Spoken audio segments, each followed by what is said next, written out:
Update-nya akan ada film yang rilis tanggal 16 Februari. Kemudian udah masuk persiapan Festival Film Indonesia bersama semua tim. Kami udah mulai kerja dari Januari ini. Jadi fokusnya karena ini tahun terakhir saya menjadi ketua komite Festival Indonesia. Jadi komite ini adalah tahun terakhir kami, sehingga kita mulai bersiap-siap untuk memberikan moga-moga yang terbaik yang kami bisa lakukan untuk film Indonesia. Oke, melihat giat perfilman Indonesia di tahun ini, awal tahun ini gimana sih Mas? Banyaknya film-film bermunculan. Ya, ini tahun yang cukup menurut saya opening kita bicara di Januari, it's quite challenging sebenarnya Januari ini. Tapi mudah-mudahan hype yang ada di tahun lalu tetap bisa terjaga di tahun ini, hype tentang film Indonesia, karena kita tahu tahun lalu film Indonesia menghasilkan penonton di atas, saya rasa hampir 50 jutaan lebih penonton film Indonesia, so it's a very good numbers. Melihat bukan pasca ya, tapi di era pandemi yang sudah mulai menurun jauh gitu ya, tahun lalu merupakan indikator yang sangat baik untuk film Indonesia gitu. Baik film yang tayang di bioskop, film yang tayang di OTT juga mendapatkan respon yang sangat baik gitu. Mudah-mudahan tahun ini bisa menjadi tahun yang kembali membahagiakan dan membirakan untuk industri film. Ragam genre itu sudah pasti, kita banyak lihat banyak sekali genre. Ya itu sih. Menjadi komite, apa sih yang dilihat untuk film Indonesia ini? Mungkin penilaiannya seperti apa sih?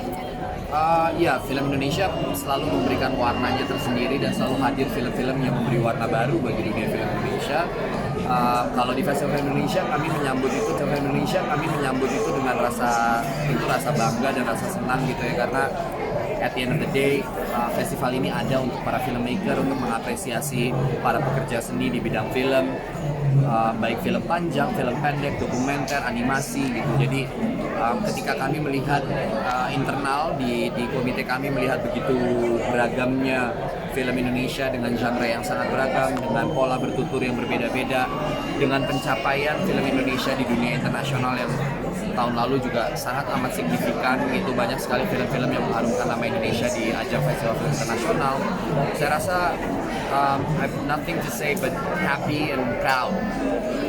Ini Mas sendiri mana bagi waktunya untuk syuting film juga dan jadi komite nih? Ya sebisa mungkin tentu harus, ya mau tidak mau harus ada yang dikurangi juga ya, artinya karena bekerja menjalankan tugas sebagai ketua komite Festival Film Indonesia itu cukup menyita waktu pastinya, sehingga saya juga harus membagi waktu saya antara syuting dengan menjalankan tugas ini juga dengan sangat hati-hati, sehingga mungkin ya tentu nggak bisa terlalu banyak juga proyek yang dikerjakan gitu, tapi balik lagi ini bentuk kontribusi yang mudah-mudahan punya arti, karena buat saya ini salah satu kontribusi saya juga pada dunia film. Mas, di tahun 2023 ini ada berapa proyek film yang Mas Reza Prani? Yang sudah saya tuntaskan di tahun lalu, di tahun sebelumnya akan ada 3 film yang mungkin saya belum tahu rilisnya pasti atau tidak tahun ini, tapi 2 diantaranya sepertinya akan rilis di tahun ini. Kemudian yang akan syuting mungkin ada yang saya sudah suka ya, ada 3 film. Film genre apa aja sih Mas? Saya belum bisa bocorin ya, macam-macam soalnya. Mas, kan dulu kan selain syuting sibuk ngajar, Bapak akankah comeback lagi ngajar atau gimana? Belum tahu, kita tunggu aja. Nanti di-update. Dan ada 3 film. Film genre apa aja sih Mas? Saya belum bisa bocorin ya, macam-macam soalnya. Mas, kan dulu kan selain syuting sibuk ngajar, Bapak akankah comeback lagi ngajar atau gimana? Belum tahu, kita tunggu aja. Nanti di-update.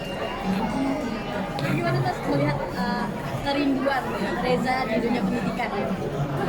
Ya selama ini saya masih tetap menjalankan tugas saya sebagai Goodwill Ambassador buat Young Action Aid, sebuah lembaga NGO yang saya bekerja dan fokusnya pada dunia pendidikan.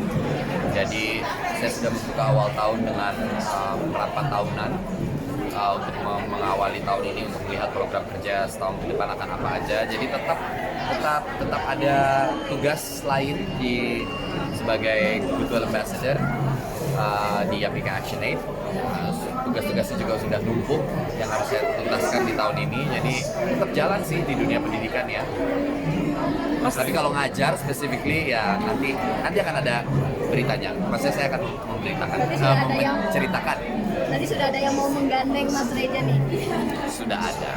Mas, aku lihat kayak Mas hidupnya produktif banget ya. Emang orang yang nggak bisa sesantai itu atau gimana nih Mas? Workaholic. Ya, atau workaholic bisa dibilang atau gimana? Sebenarnya dibilang workaholic juga enggak, tapi saya senang bekerja. Siapa sih yang nggak senang ketika kita punya pekerjaan? Jawaban yang paling tepat adalah saya bersyukur saya masih bisa bekerja dengan baik. Saya bersyukur bahwa saya masih bisa produktif karena saya tahu ya tidak mudah tentunya gitu menyesuaikan semua hal, tapi juga saya tahu bahwa di luar sana mungkin ada orang-orang yang sedang menunggu kabar baik untuk bisa terlibat dalam sebuah film atau sedang menunggu kabar baik untuk bisa mendapatkan sebuah pekerjaan. Jadi ketika saya punya pekerjaan, ketika saya masih diberikan kepercayaan untuk bisa bekerja, saya rasa nggak ada kata lain selain mensyukuri itu ya. Itu aja sih. Tapi menjaga kesehatan tubuh seperti apa Mas? Olahraga, saya lagi renang terus. Olahraga saya renang sih ya dari dulu. Jadi saya lagi rajin, lagi balik lumayan balik untuk konsisten renang lagi sih, seminggu mungkin 1-2 kali lah saya sempetin renang. Lari Mas Reja tadi sempat lari sama Mami Ola. Apa juga jadi salah Oh enggak, saya nggak ikutan. Enggak, saya ketemuan aja, nggak ikut olahraganya. Ikutan lari. Ya. Oke. Oke, terima kasih Kak. Thank you. Mas Reja makasih ya. Terima kasih.